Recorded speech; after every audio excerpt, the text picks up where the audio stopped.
Welcome back after the holiday weekend. It is today, Monday, July 7th, after the 4th of July weekend. So hope everyone had a great 4th of July weekend with that extra day off, hopefully, and extra time to read and watch and consume content. So that is exactly what I did with this great weather we had this past weekend in New York. It was super warm, great for being out writing. So I got a lot of reading done, started my next book, and watched a bunch of movies and shows. So to kick things off with what I am reading and writing, because that is the channel theme of mostly science fiction and fantasy books, but a little of everything from comics, manga, and yes, movies and TV shows in my general genre list. So what I finished reading finally, the previous week I finished up some YA-ish books. I finished Blood Over Brighthaven by Emma Wang. Already recorded the review of that and my thoughts on Blood Over Brighthaven, so look for that soon. But what I finished and haven't done a video yet for is a book that I saw recommended on Reddit a ton, which is The Curse of Chalion. It's one of those books that used to be recommended on the R Fantasy subreddit, but it sort of fell out of favor with whatever the book of the month / book of the year is on Reddit, on social media. But it's more like I think I read it on Goodreads. I would classify it as adult fantasy in the sense that if you think of like teenage fantasy is action, adventure, those sort of themes. This is very like a political thriller, very light fantasy, not much actually mythical, fantastical happens. There is as the title says, there's this curse that is in mystical nature and like the gods are present in part of society, but it's all about politics and the characters, and I sort of liked it, but also sort of didn't. I think I liked this most of the characters. The character is an older character, so he had a different perspective than your typical young character, and actually got into this more than I got into The Assassin's Apprentice by Robin Hobb, which I DNF'd. So I'm not thinking I'm going to go back to Assassin's Apprentice, but Curse of Chalion was all right, but it was a bit of a, okay, let's just get this over with. But I finished it. It was a long-ish book, but I think it's standalone, so that's good. At least this story is done. And then following that up, I moved on to the next two books in my queue. First is the Expanse Book 3, Abaddon's Gate. Really cool. I started that immediately after finishing The Curse of Chalion. I am hooked. I love the premise. It starts just like the second book, Caliban's War started with, you're introduced to kind of the next iteration of the proto-molecule, and I love that there's now this ring in space, and the book premise is this kid jerry-rigs like a rocket, and he launches using gravitational forces to slingshot into this ring that the proto-molecule has created, and of course, he doesn't go out the other side. So what is the ring? Is it a portal? Yeah, it's just crazy. I love it so far. I'm only a couple chapters in, about 19% done, 20% done with the audiobook. So it's just getting started and really enjoying that. But even though I was just starting that on the weekend, a hold came through. So I am speed running through the new book called The Thinking Machine about Jensen, Huang, Nvisia, and what the subtitle is Jensen, Huang, Nvisia, and the World's Most Coveted Microchip. So it's a really interesting look into Nvisia as a company and Huang as a leader, and it chronicles the rise of the company and parallels the advances in AI and machine learning, and how Nvidia really was the kind of the grease the wheels for a lot of this with the parallel processing and CUDA. So really interesting, a really easy and light read. I'm already almost done. I am at 88% right now of the audiobook, so it's really good. Probably finish it probably tomorrow, and then it's back to the Expanse Book 3. So great weekend for reading with a long bike ride to the great weather. Got a lot of reading done. And what we were watching, so with the summer starting, I'm going to move into the next section of this yap session, just general talk, what I've been reading and consuming. With 4th of July, a lot of stuff came out on streaming. So we did watch Squid Game Season 3, which is like Season 2, Part 2, because it kind of just finishes the story of the post-first Squid Game. And a little bit of disappointment. I mean, the ending was all right, I guess. I'm sure anyone else who has seen all of the episodes already, didn't hit as... like the first season was great. Yeah, the first season I really loved. It really gripped the premise. But when they kind of tried to extend it into like cinematic universe, but expand the world of Squid Game, and he goes back in the game 456. So yeah, I didn't really like the characters as much. And the ending was all right, I guess. The way it ends, and yeah, I don't want to spoil it because you gotta see it. I don't want to talk much more about it, but the very, very end, it sort of sets up Squid Game USA. It shows like the game starting in USA. I don't know if that's actually going to be a thing. I hope it isn't, because it feels like a uniquely Korean thing, and they're playing Dokji, the initial recruiting game where you got to bash and flip the colors. So it doesn't make sense that they're doing that in LA at the very end. So they're sort of setting up, but maybe sort of not. But anyways, it was all right. We finished it. It was a quick watch. Everyone in the house wanted to watch it. So of course we did. We binged it all week. But then over the weekend, what I was talking about for movies, so many things came on streaming this weekend. So lots of stuff I've been waiting for, and other that I didn't know I was waiting for, but like sequels. So to start things off, on my list on Amazon Prime is Heads of State, which we watched, and it's hard to rate as a good movie because it wasn't really like good in the sense of, yes, it's going to win an Oscar, but did you have a good time? Yes, I had a great time. It's funny. It's John Cena. It's Idris Elba. So those two playing off each other, one as the actor turned president of the United States, and then Elba as the prime minister. And he's more like the straight man to Cena's superhero action star turned politician. And it's just funny watching their dynamic as they get caught up in a like kidnapping conspiracy, but they have to survive together and work together. It's just funny, laugh out loud at times, action comedy, but definitely not like a good technical movie, but it was a good time at the movie. So I really enjoyed Heads of State. I wouldn't give it like 4 stars like it's a masterpiece, but it was 3.5 out of 5 on my Letterboxd because it's just enjoyable. It was fun. And then other movies on other platforms. Over on Netflix, The Old Guard 2 was out. So hey, I like fantasy, sci-fi, action films. So of course we had to watch that. The first one was all right. Immortals. I mean, I love Immortals. I was raised on Highlander and Highlander the series. So as a child of the 80s, yeah, I love Highlander. I think Immortals are always going to be cool in my book. Highlander is great. But so this, I gave the first one kind of okayish marks for action, Immortals fighting. It was cool. This one, yeah, my my Letterboxd rating is 2.5 because if you didn't know, it's apparently a trilogy, and it has middle movie syndrome because things happen and the plot advances from the first movie, but the ending is... Where's the ending? Yeah, there's no ending. Like they have like a final fight, which is groan inducing. I was watching it.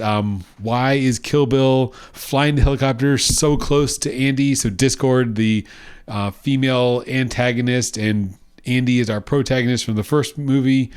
So they're like, of course the rivals, and Discord, the antagonist, she's in a helicopter and she flies the helicopter so close that of course has to be close enough just so Andy can jump on and hook onto the helicopter so they can have their last battle, and then she could fly away. But no, she flies back so they can have this fight. It was just... okay, we're like, yeah, really? Is this the plot, like the convenient plot devices for these fights to happen? But I did like the Tua character, which is the oldest immortal, which again vibes of Highlander, or reminds me of the Watchers and the oldest immortal in Highlander, the series, which I loved. Really interesting concept that they don't of course go into much here in the Old Guard because I guess they don't really have the time. It's only a movie versus the TV show, but I love the concept of like the first immortal and the oldest immortal who's like a chronicler, like the Watchers in the Highlander series. So I liked his character and had some cool ideas. Of course it's based on the comics, so it has a lot of source material, but the execution, the fights were okay, but this whole losing their immortality and gaining it back, and they can transfer the immortality just by force of will, but they don't really explain how. And yeah, it was a little convoluted mess, and the lack of an ending really was a downer for me. So besides that, then also on paid streaming, 2 movies that were again, marginally better. We watched Thunderbolts, finally is on streaming. So Thunderbolts, aka the new Avengers from Marvel, was decent-ish. It was definitely not my favorite Marvel movie, but in this new post-Endgame world of the next phase, it was serviceable. But as the premise of the movie is, it's sort of a Suicide Squad-ish group of misfits. They don't really have powers, and that's their whole shtick, is that they're not superheroes. They're just, some are augmented humans, and they have somewhat powers, but they're not. This isn't Thor. This isn't Incredible Hulk. They're not on world bending Omega level mutant kind of powers. They're just slightly above human capabilities, except the Sentry. And coincidentally, that's who I was most excited to see. The Sentry is the main, not really villain. He's just the force in the movie, because he's on the team, but he has this dark side, the Void. But his whole plot, I was hoping to see more Sentry action, because from the comics, Sentry is interesting. I liked him the most as far as the roster of characters from the actual comics that I've read. I haven't read the other characters. I don't really follow Winter Soldier, Bucky Barnes. I don't follow Red Guardian in the comics.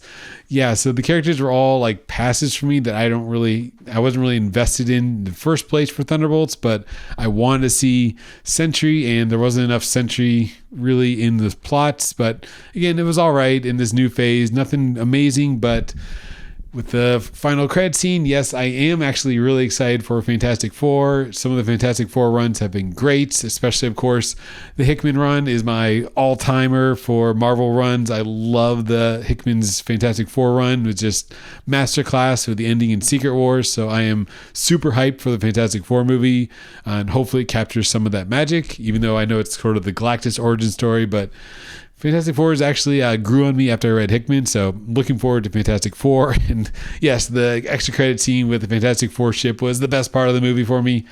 And then besides that, a movie that also was really highly rated for me on my letterbox was a 4, which is Ballerina from the world of John Wick. So this is the other Ballerina. There is a Netflix South Korean Ballerina, but no, this is John Wick Ballerina.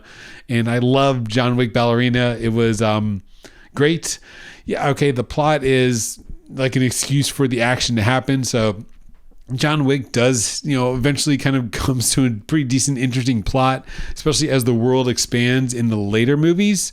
And we kind of see this world of, the secret societies and the clans that are battling and the hotels. So it's just very interesting, the whole world that they developed and as the franchise kind of went on. And you see more of that expansion of the mythology of John Wick here in Ballerina. So it was interesting to see some of this, a deep dive into the side character that was apparently present, because we, of course, have Keanu Reeves cameos. We see him interacting. That was happening during John Wick 3 Parabellum. I think this happens during John Wick 3, but we see John Wick, the character, Keanu Reeves' character, having some scenes from the actual franchise. But the rest of the movie, and why I saw it, why you're going to watch Ballerina, is, of course, the action. It was top tier, top notch.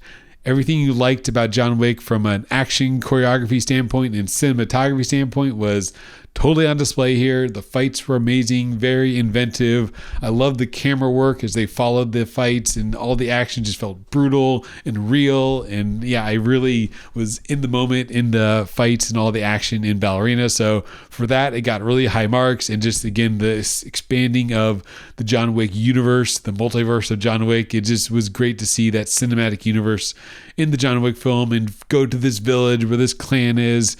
Even though, yes, the plot, you could have seen a mile away that, yes, of course, our main character, Eve, she is the product of two clans. So she's, has to see the sides. She plays kind of both sides, and both sides have an interest in it. But yeah, the action, that's why you went to it. So that's what we saw for American movies. But again, this being an extended holiday weekend, we also watched 2 foreign films. And to talk about those quickly and briefly, the first one to talk about is a Chinese film called The Dumpling Queen.